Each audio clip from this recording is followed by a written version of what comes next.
All right, welcome into the Daily Fix, beautiful people. This is your host, Ron Hughley, and we appreciate you joining us. Make sure you let others know. Make sure you let people know, some friends know. Boy, sort of. By the way, in that little box along for the ride with me is the very accomplished Steven Serta. Say hello to the people. Hi. There you go, Steve. I'm looking at this boy. This blonde is starting to maneuver its way on out, isn't it? I mean, I'm just the blonde bomber is starting to lose itself right here, boy. That thing I just looked up the other day and just felt like, oh shoot, it's almost all gone. So the blonde tips, baby, out of here, man. I thought about going with maybe a red or a purple, but I think I'm gonna stay away from the hair dye right now. I think I'm just gonna stay here. But that blonde is matriculating its way on out of here, isn't it?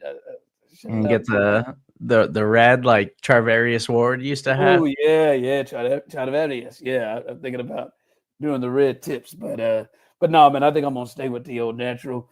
But one thing I need you to do, if you have not done so, appreciate those who ride with us every day. As I said, let people know about what we're doing every day, 12 o'clock Central Standard Time. You can catch the Daily Fix. But also head to our YouTube page, Foolish Club Media. Like and subscribe. Please like and subscribe. If you do not do so, you're preventing my 3 children from eating. If you do, like today, it's a Wednesday, you get to see and hear Brian's World, which drops every Wednesday. I listened to that Pete Sweeney interview he had with him. Fantastic interview for Pete Sweeney. I didn't know Pete Sweeney. I'll be honest with you. I've known Pete Sweeney for a long time. I did not know that Pete Sweeney was working in baseball as much as Pete Sweeney did. Just did not know that he was a huge member of the Tampa Bay Rays organization. You learned something.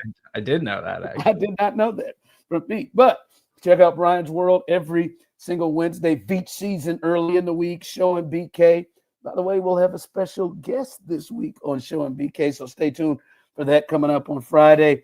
And obviously pre-post game shows as we build up for the Super Bowl. Not going to hold you too long here. I know this is wrong, but I have officially judged this fella already, and I do not believe he is going to be successful as a head coach based off his first impression. And this may be one of the most frustrating stories in sports for me, and it has kind of surfaced again. I'll revisit that. But let's start here, Steve. Give me my 2 minutes. As we are building to get to this matchup with the Eagles and the Chiefs at the Super Bowl, and I look at this team, and I think there is a serious conversation of, is this, if they finish this thing off for the Chiefs, the best team they've had in the run? And I just think it's because I'm serious. You pose yourself this question, sort of like right now, if you look at this Chiefs team, what is the strength of this team? Like, I think obviously there's Mahomes, there's Reed, but what's the strength of the team? Because there was one point of the season, and maybe you would even say the majority point of the season, where it felt like the defense was the strength of the team, and this was a defensive-laden team, and they won their game by the defense. I think there was a real thing with it. But now, now that we've started to see this team get healthy, and we've started to see an emergence and growth from guys like Xavier Worthy, and we started to see now Kareem Hunt roll in here, and we've seen this, and they've got the left tackle position figured out. It feels like this team is now here of late being led by the offense against the Texans in the first game, putting up 27, and we know they could have scored more. And that game against the Steelers, although the defense played well, and it was probably the most complete game they played, it felt like they were led more by the offense. In this game, obviously, they put up 32 on the Bills, and if you watch that game, they could have done more. They seemed to make mistakes themselves tonight. They could have, to me, if you really look at that game, I think the Chiefs could have got to 40 if they wanted to, or if they not wanted to, but if they didn't make some of the mistakes and errors they made, specifically that fumble that was just them. I don't know, but it seems like the Chiefs can get you from either way right now. Last year was clearly led by its defense. Early championships clearly led by its offense. This is now really looking like a mixture of two. Yeah, I think this is the most well-rounded team that they have had. Complete, that's fair. Yeah. And And it's the 2022 team was fairly well-rounded. And then 2023, it was just all about defense. And this team, it's like, yeah, I do think they could have scored more points if it wasn't for that totally unforced fumble by the Chiefs, because at that point in the game, the Bills defense was not stopping them. They didn't punt the football until the start of the second half. And then when they needed to get points late in the game, they went and they got those points late in the game. But I think it's not just the defense and the offense. It's the special teams. Like Nico Remigio has come up big multiple times recently. Like, and they really found something with him as a return man. It's just that this team, top to bottom, is just built really, really well. It's not the most explosive offense in the NFL, but they turned it on and they found a way to be efficient and effective at the right time of the season. The defense is playing as well as it had in weeks in the playoffs, and their pass rush has totally come alive. And now they're getting big plays out of special teams. Like, they're just across the board. They just have three really good units, and you could point to flaws in every other team in the playoffs. And sure, you want to talk about the Chiefs left tackle or whatever. This team is just incredibly well-rounded across the board, and it's the best version of them top to bottom, in my opinion. No, I completely agree with you. The special teams point, I'm glad you made that point, because that part has come up big. When in the past, you thought special teams is just Butker is somebody that is better, but they're getting field position changed in both of the playoff games due to the return man. All right, let me get here, man. This story has frustrated me from the jump. Now it looks like Eric Bieniemy might find his way back. People are showing interest. This reported by Jordan Schultz, NFL Insider. He said, veteran NFL offensive coordinator Eric Bieniemy has spoken with multiple NFL teams and has also interviewed for the Patriots OC job before it went to Josh McDaniels. It was believed that Bieniemy was a top candidate for New England had McDaniels not been such an obvious choice. And look, we'll see what happens with Eric. I know since he left Kansas City, he has had the Washington gig as the OC, and then he had the UCLA gig as the OC, and he left both of them, and he's looking to get back into the league. And listen, I think it's over for Eric to ever be a head coach in this league, and I think that ship sailed a long time ago. What really frustrates me, Serta, is obviously there are some people who refuse to want to face it. I just think his resume and case is unlike anything we've ever seen for a guy to not get a shot at a job. And I will go to the grave with that and whatever that means. And I will go to the grave believing that if he had been if circumstances for him, like, being white were different for him, he would have had gotten a shot. Now, I know there's some people who believe that race is just some easy thing and there's no complications of how race can unfold. Just like I know for me, I have gotten jobs in the industry of radio because I sound a certain way compared to other people who look like me, who may sound a little rougher around the edges. We understand there are differences. But sort of for me, that is frustrating, and I'm going to roll through these 2 minutes with Eric Bieniemy, is there's a frustration with the thought of like, hey, see, I told you he wouldn't be good. He got that 1 year with Washington for a coach that was, a lame duck coach in Ron Rivera, and he had to work with Sam Howell and the rest of that bad offensive line and team. And look, I know Sam. By the way, Sam had to be top 3 in the league in passing yards. Now, some of that had to do because they was getting their ass kicked. But now it's proof. Now he goes to UCLA and this team as they enter the Big Ten. Now it's proof. Like, that is the deal of he's been put in 2 situations that were doomed to fail. And the odds were he was going to look bad in them. And now it is, I told you so. I told you he wasn't a good coach. I told you he couldn't do anything. And it's, it's annoying, right? Like, he's a fiery personality. Nick Sirianni is a fiery personality. We see it. He just got an opportunity with a really talented spot.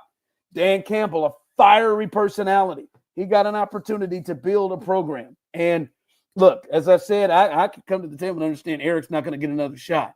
But he got given 2 losing situations, and now it's an I told you so with Eric Bieniemy. It frustrates me.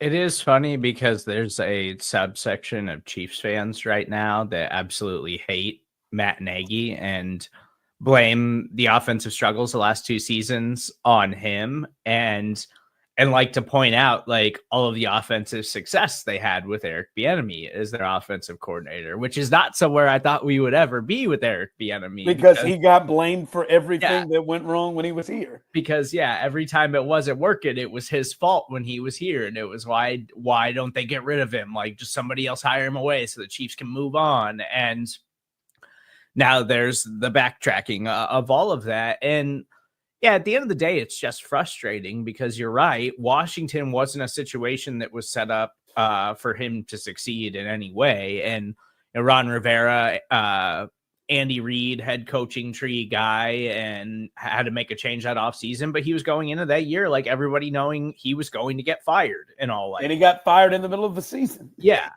And so he never stood a chance. And then getting banished to the college ranks for a season 2 for a team that wasn't going to go anywhere. Like, that's not something that suggests that Eric Bieniemy isn't capable of leading a high quality offense at the NFL level. But what's most frustrating about all of this is that before he became the Chiefs offensive coordinator, he was a running backs coach, and everybody always raved about him and what an amazing coach he was and how he was the next guy up when they needed an OC, and then he got the job to tons of success. And it's like, how can he not even find his way back to an NFL coaching staff at this point with the qualifications that he has? Like, I'm not even talking about offensive coordinator. Like, why the hell can't he just go be a running backs coach for someone at this point? But that's the issue here, sir. It's ridiculous that him with his qualifications, that he is even talked about in the space of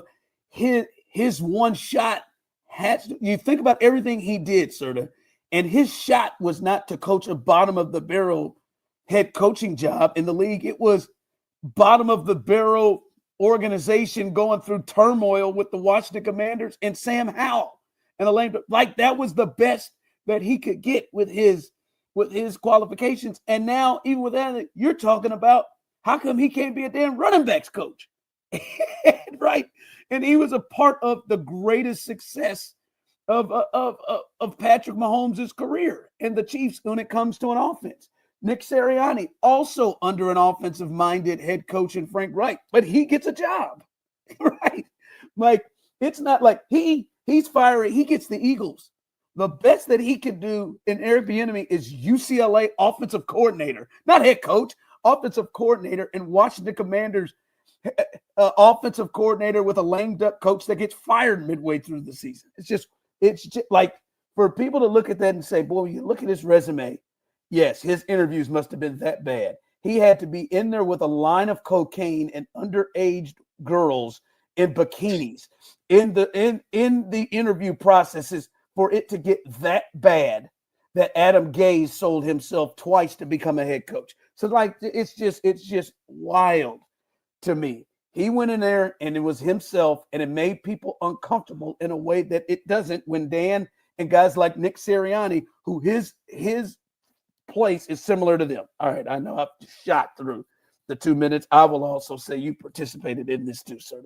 All right, let's move to Liam Coen.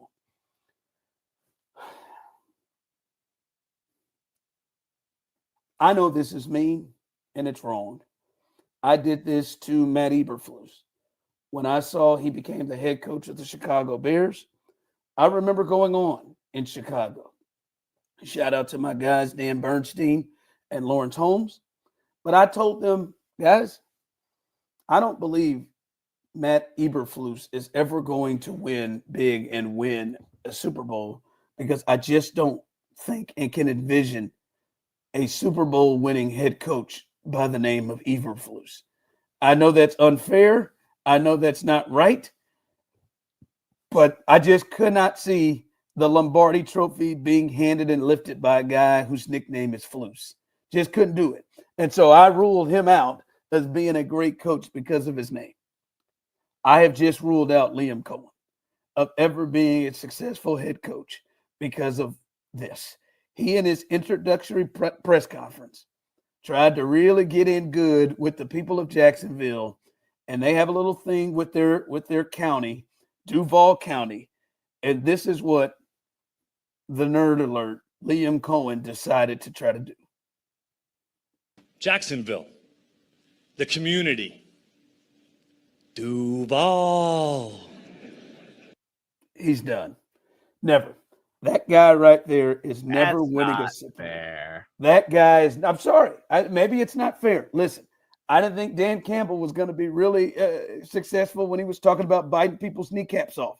I didn't think Nick Sirianni, who was trying to explain some flower thing in his opening press conference, was going to be successful. But right there, that guy, Duval, that dude, nah, man. I'm sorry, sir. Liam Coen, nice, maybe a nice OC. He is not. That guy is not lifting the Lombardi Trophy as the head coach. I'm sorry. I'm ruling him out. But I remember Jonathan Gannon's introductory for the Cardinals, and I know they're coming off of a bad season. Yes, when he did that. Yes, and Jonathan Gannon also fits the mold of never lifting the trophy as a head coach. Yes. Sure, but he did his example. First year as a coach. Arizona did perform above expectations. Now this year they took a step back. But then Nick Sirianni, who last season it totally unraveled, and it was like, is he going to get fired? And now he's back at a Super Bowl. But part of that, I think, is just like Philadelphia's ability to just stack that roster with talent constantly. But I'm not going to write him off because of this. Some people are just awkward, and some people just don't know how to do that. And some people aren't good at press conferences or whatever. I generally think the best approach is like, be boring. Don't go out there and try to be Dan Campbell if that's not really your personality. But he took a swing and people thought it was cringy and it was a little awkward. I'll give him that. But what I do know is that guy got ridiculous production out of Baker Mayfield this season. And I want to see what he could do with Trevor Lawrence and Brian Thomas in Jacksonville. And I'm kind of excited for what he can bring to the table. Maybe he isn't going to be a good head coach, but I'm not going to write him off because of one awkward moment in his introductory press conference. Listen, you can do you. He is written the hell off. For me, he also had the acronym FAST. Did you see that? He's one of the guys that comes out with the acronym FAST, and I forgot what it was, but the guys who give the acronyms that really get on my nerves are the ones that have more words in FAST. Like his acronym is like fuel, and it's 2 words to make up the A word. It's not just one, it's 2 words. I've got to find what that FAST acronym is for Liam Coen. But that also I had to walk away from. Look, Liam, nice story, man. You're not winning a championship. Hi, Mom and Courtney.